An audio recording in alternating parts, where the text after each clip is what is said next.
What is up, sexy people of the internet? It is Dave, it is Duncan, back from Metal Epidemic for You okay there? another review. I Now, thought go in cheery, optimistic, positive with a thumbs up right. before we get dank and dirty. Right, all right, I see. Right? I'm with you. We have been checking out the new EP from Richmond, Virginia's experimental extreme metal trio, Pyramid Mass. The band's What's the new delightful name of this release, Dave? the band's new EP, Gargling Rot. You're going to want to go and see a medical professional about that. I mean, that doesn't sound healthy at all. Will be released March 18th via Ossein Records. Formed in 2014 in Richmond, Pyramid Mass were formed by Nick Kreider and Matt Wild. Joey Anderson soon joined as bassist. After several years of experimenting with her sound, Pyramid Mass has honed in on a more avant-garde perspective on thrash, black metal, and hardcore. Drawing influence from a variety of bands, Pyramid Mass focuses on a sound that rejects complicity through somber and inspiring aggression. On the forthcoming EP, drummer-vocalist Matt Wild has the following to say: transmuting pollution and stress into sonic brutality. The idea of this release was to take the sound previously cultivated in 2023 on Monolith and evolve into the realms of atmospheric turmoil, allowing more space to cultivate landscapes with complementary moods, both desolate and foreboding, in contrast with fierce adrenaline. Garnished with lyrics of corrupt societal structures failing, bringing pain and misery as a consequence. The mind begs for a different reality, but is only faced with gargling rot. You're going to want to see a medical professional about that. Dave. That sort of shit will spread. The EP was recorded by Kevin Bernston, who has also worked with Full of Hell, Weekend Nachos, Noisem, Pig Destroyer. This was done at Developing Nations in Baltimore, and then it was mastered by Mr. James Plotkin. Oh, it's been a while. It has been a while. Gargling Rot, the new EP from Pyramid Mass. Another new band for me, anyway. And I know what you're thinking. You're thinking, Dave, you fucking hate EPs. Well, what's going on? So the peek behind the curtain. Why are you peeking behind the curtain, you pervert? Peeking behind the curtain this week. Like, you did pick. Well, there's three in there. Like, look for the outfits. That's how you can track them. With 3 to record on, and the first 2 were under 40 minutes. Yeah. And then the third one was this for me. This was the third one I listened to, and I put on it. And I thought I'd just like only put over half the tracks, and I was like, "Oh no, this is an EP," and it's under 20 minutes. And I was like, "Is Dave trying to? Is his wife giving him a row? Is his wife like, you spend too much time talking fucking music with that Duncan guy? No more, like EPs from now on, because you like famously are not an EPs guy at all. No. So." No. By the end of the first listen, I understand 100% why this was picked. Also, like, I know your vetting process is generally, you'll hear a single and you'll be like, yep. And of any of the songs here that are classed as songs, not instrumentals, any of these would have been a instant in my head, yep, this is a Davey pick. So, Yeah. It made sense. Yeah, it does. Yeah, it does. I was following you, Dave, in a kind of stalkery sort of way, but... Yeah, I do hate APs. You would be correct in that assumption. You who asked this imaginary question. Also, did not assume. I know for a fact you hate EPs. You You want to know how I do. know? Because you have told me. I have. You've recorded evidence. I hate EPs. I do. However, sometimes I even surprise myself, Duncan. And I hate surprises. Pat in the back for myself. Sometimes a band comes along with so much to offer. Yeah. And delivers something with the breadth of an album, but in a much more condensed package. Yes. And that's what we Sometimes, have. Dave, sometimes it's not about the length. Well, Don't let the internet put you wrong. Sometimes they say that, but It's about the danky girth. This has got plenty of danky girth. I'll tell you right now. Plenty of danky girth. It's not the first time I'm going to say this on this recording, but it's time to plunge into the chasm. Body deep. Oh, this is 18 minutes. I'm not forgetting anytime soon, Duncan. 18 minutes of magic. Woo! Yeah, I mean, they do in 18 minutes what a lot of bands struggle to do in a full-length album. Oh, God. Oh, yeah. It's, yeah, where to start? This... Where to start? Track 2, Prestige, has a howl about the 3-minute mark, which I was convinced was like someone's spirit being put back into their body about 400 years after it had left, and being confronted by iPhones. It was like, oh, fucking no, you bastard. It was like, I can't honestly. I'm so excited because it is like it's like as you mentioned in a previous review, like vocally, it's just like it's just a vibe. This is a fucking vibe. Tell me right? about it, Duncan. You go for it then. Right, right. So like this starts off right. So like I can almost do a track by track on this one, which makes me kind of happy because it's short. Yeah. Right. So like this come through Pyramid Mass, right? Seen the album artwork, and it looked like it was just like a box in a fucking under mountain ravine. And I was like, oh, look at this. I had like no idea what this is. In Pyramid Mass, am I getting something kind of Nile inspired? Is this going to be full of Eastern tinge? And do I want that in an EP? I don't know. And I hit play on it, and Unrest kicks in. Unrest is essentially, it's like a 2-minute instrumental, which builds up in this one. And the first thing that hit me, and it was honestly, it was like arm wrestling someone with 2 hands, like either side like that, and then all of a sudden they've got a third hand that slaps you in the face, and you're like, where the fuck did that? Honestly, it's like the production is just straight away, just this echoey, dark, discordant, dank, like rank sound is what this is, right? Just fucking ugly, Dave. It's fugly, right? It's fucking ugly, right? It's a fugly sound. And I was like, kind of like, there's loads of like reverb and weird like distortions and clean guitars and fucking, and it just kept building and building and building and building and building. What's he building in there? He's building an intro to a fucking song, right? And I like, once again, first time listen for me, I was forgiven for thinking by the time we were heading to the end of the first track, has Dave just picked an instrumental EP? And that seems out of character. And then Prestige kicks in with the like it was like a fucking someone running on a snare drum. And then you get this grindcore, nasty, fucking chaotic, punky, thrashy, snarly, just intense like cunt punt. It's just like full on. It's like a kick to the taint, man. Honestly, with like a steel toe cap boot. Like it hits you so much that it's the sharp intake of breath of right, what the fuck is this? And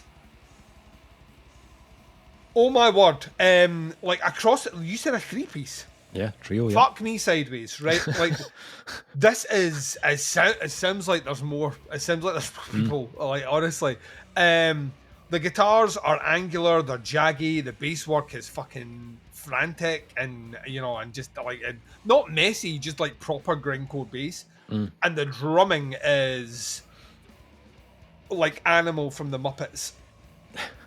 If Animal from the Muppets was on an album called Gargling Rot. You know what I mean? It's just frantic and energetic. And once again, I thought like the first listen, the assumptions build in, so it kicks off that way, and I'm like, right, so that instrumental build up at the start isn't really their sound. Yeah. No, that's their sound, because Prestige very quickly comes out of that into these big mass swaths of like evil atmosphere and like just like so fucking foreboding, so moody, so dark, like ominous. An ominosity, Dave. An ominosity of a monstrosity comes rolling in. We're just rhyming. Right. And it breaks the track up in the most fucking delightful way. Like techniques that you hear bands like Pig Destroyer do. There's just a soupçon of that just sprinkled over the top of this. And like I say, Prestige continues building up until the howl that gave me the horn. The horn howl. I was just like, this is fucking yes, fucking yes. It's just like pained and wounded and like the sound of a fucking like a werewolf stubbing his toe. Just like oh no. And that like first proper track finished, and one, I was like that, right, I know why Dave picked this, but two, I was like all chips in. Like just like yes. Not heard anything like this in a while, and that gets me excited. And then we jump into Abhorrent Passage, which like is just fucking chuggy. just chuggy and nasty and blackened and snarly and evil as fuck. From start to finish. What I love about the track is it has that kind of like but then the kind of the end of the hook is like a blackened like just like frantic and phonetic and just really, really interesting. And it's another track. What Pyramid Mass have like en masse is the ability to like switch up frantic tempo changes and really interesting like plays on the riffs before in a fashion which just makes it almost chaotic, but like it's so measured.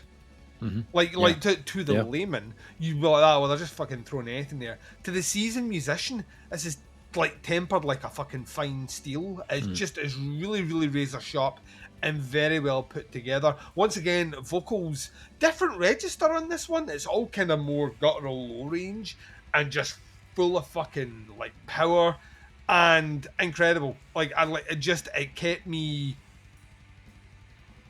guessing.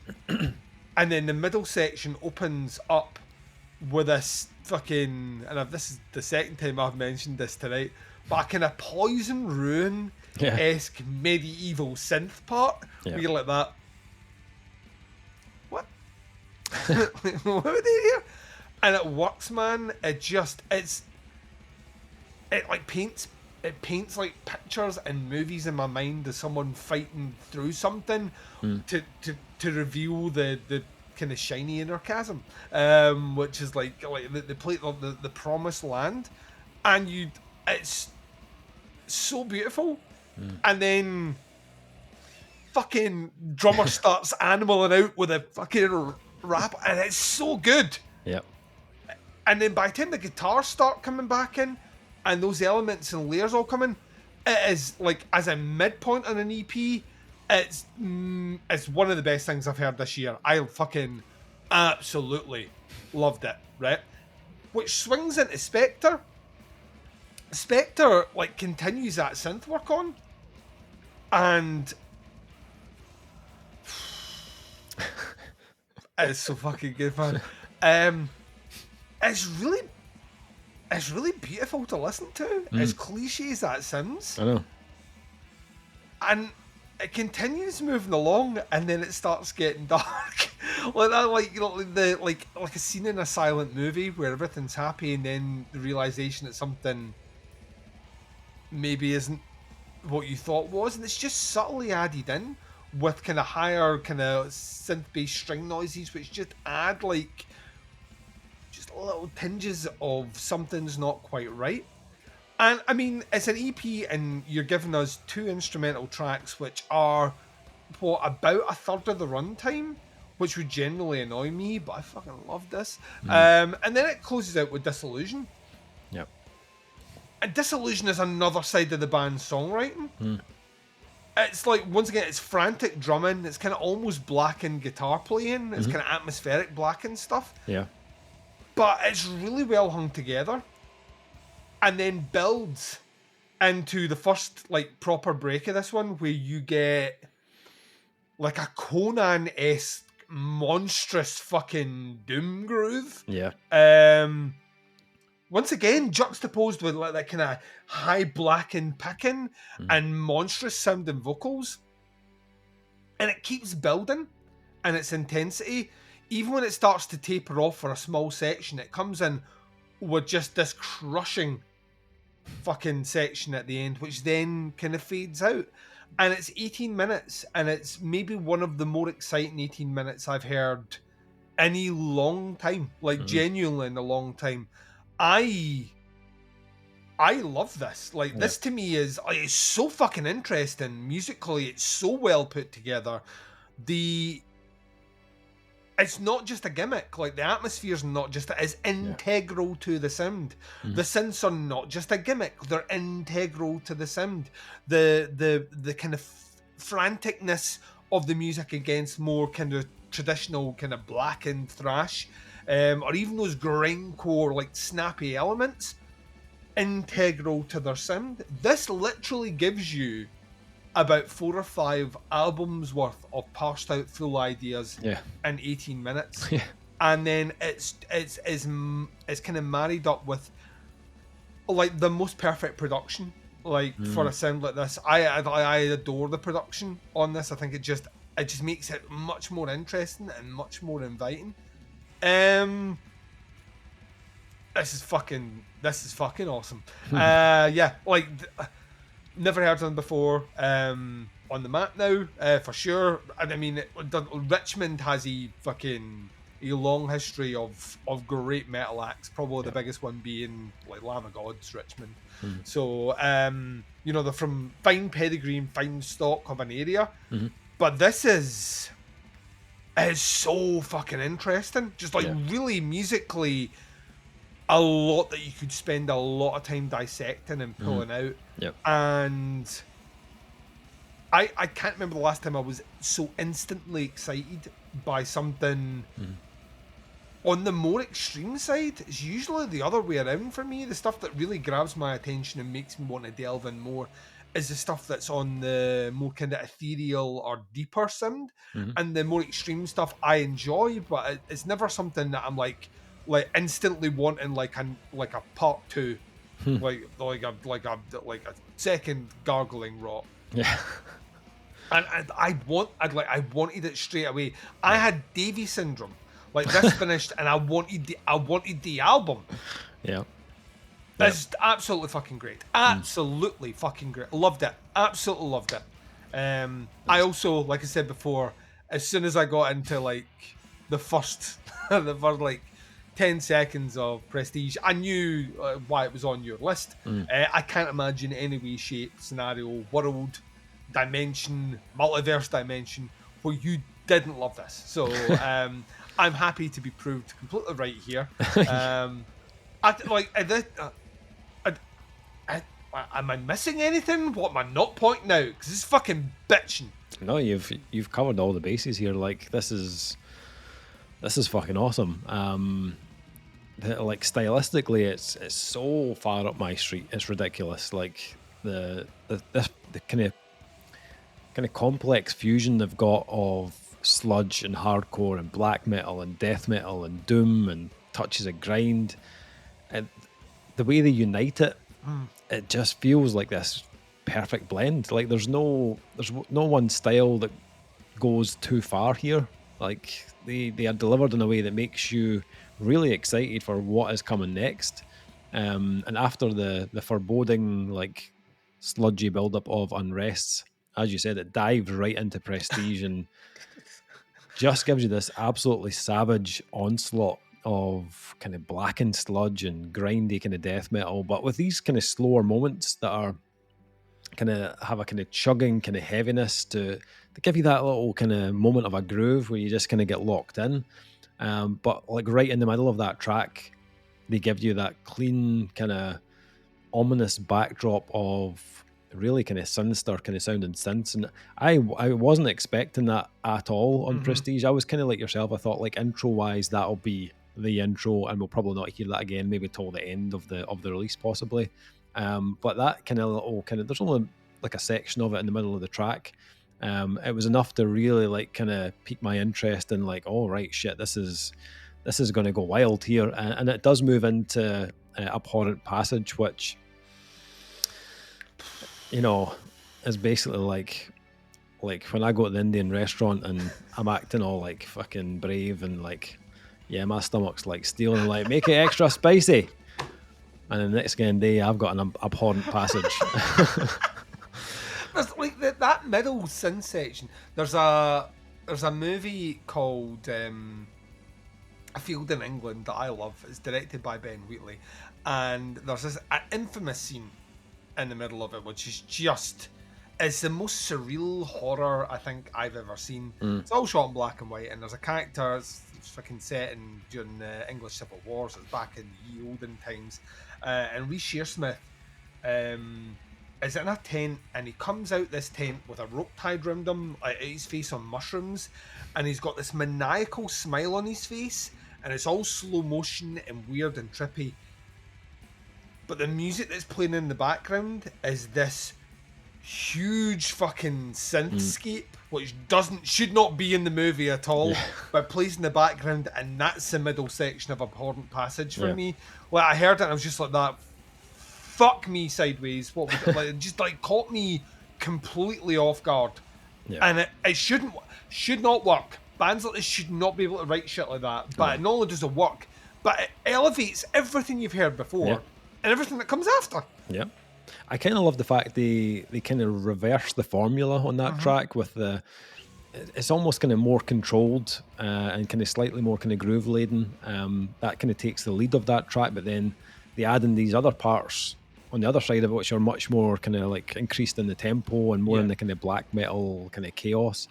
But I felt like that track was where the kind of synth element takes a much bigger role in the middle of the track. Gets really cinematic and kind of dreamlike. Where huge.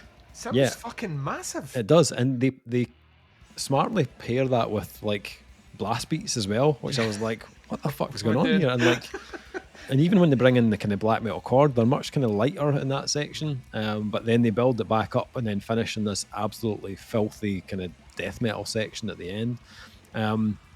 Yeah, I'm so glad they continue to use that kind of synth element throughout. It's not a kind of one and done. They don't abandon I'd it. fucking, you know my view on that one. I fucking hate that. Like, either use it all the way through or don't fucking use it. Yeah, they utilize it all the way through, and it ties everything together. Like, it adds mood and ambience and dread, and you know, like, just like Spectre track 4 gives you all of that. Like, just very film score-esque. I could totally imagine it on a like something post-apocalyptic or sci-fi themed. It's a very clever placement on the EP. And also not where you would think would think it would open and close with, like, if they were using it as a gimmick. This is what I'm saying, like bands that use things in gimmicks. Yeah, it's bookended and then the music's all in the middle. The fact that they pair two synth parts so close together and such a long section of it in Abhorrent Passage, and then dedicate 3 minutes to it right after. Yeah. To build you into disillusion is just, it's fucking the fucking balls on, the fucking balls on these guys, Dave. That track, it kind of makes you drop your guard for a second, because it's obviously a longer section of synths and stuff like that, so you kind of get lulled into it. You're like, oh, this is really nice. And then they kind of sucker punch you with like throwing you back into dissolution, and it's like blackened riffs and big doomy soundscapes, and possibly like some of the heaviest use of synths on that track, where they are no longer any kind of like backdrop, but they're more like percussive and like adding weight to the riffs as well. Like musically this is great. Like, and their style of erratic but crushing is right up my street. I've said that, but it's got like unpredictability of like bands like Ulcerate or like Gorguts or Krallice, but then it has this like kind of density of a band like Erdve or Zatokrev. It has that kind of like sludgy kind of depth to it. It's kind of the best of both worlds. And then on top of that, you've got not only two, but 3 vocalists in the band. Like, every member does vocals here. And because there's so much on offer, like musically and compositionally, it might be easy to kind of miss like the vocals on the first listen to this. But when you single out what each of them are doing. There's so much going on vocally as well. There's like 3 different registers and styles, from that kind of blackened, gargly kind of scream to guttural death metal, and then also just kind of straight down the line, kind of scorched earth, kind of sludge kind of style vocal, which sounds utterly devastating on tracks like Abhorrent Passage. I was really surprised at how much ground this band managed to cover on this release, but also make it sound cohesive and not rushed either. I think by using so many styles and ideas and trying to fit them all into 18 minutes might have sounded, might have been too much. But to be honest, like yourself, it just made me want to hear more and hear it on a bigger scale. They do have a full-length album, as I said, it came out in 2023, called Monolith. So if you do want to hear something longer format, you can always jump back. Longer format, it's 27 minutes, but it's longer than the EP. But for me, I think the production of this EP is better than the album. I think this has way more girth to it. I also think the EP is just it's actually a really good way to break you in, rather than going head first into Monolith, which could be kind of overwhelming. I think use the EP as a way to get to know this band and kind of dive into the album. But the ideas and the overarching concept of this EP does really excite me for what this band does next, because to me it feels like they've leveled up on this release. I think they've executed it in a much more proficient way with a better production and even more kind of exciting ideas on this release. Yeah, this is great. Like, I really, really enjoyed this one. Okay, let's close this up. What we're thinking score-wise for Gargling Rot by Pyramid Mass? It's a 5. I adore this. I think it's absolutely fucking brilliant. I wouldn't change a second of it, and all I want is more. So yeah, agreed. Yeah, 100%. There was not a thing here that I would change. And for me, who's not a big fan of EPs, this was fucking awesome. Like, I really, really dug this one. I just wanted to hear more. I was just like, yeah, give me another fucking 20 minutes, 25 minutes of that. Easy. Yeah, really excited to hear what they're going to do next. Really exciting band. Pyramid Mass, Gargling Rot, out on March 18th. Links below to the band, to the pre-order. Check it out, have a listen, see what you think. Happy to hear your thoughts and opinions on it. That is our review. Thank you for checking it out. We'll be back with another review very soon. But until then, take care. Speak to you soon. Bye, everyone.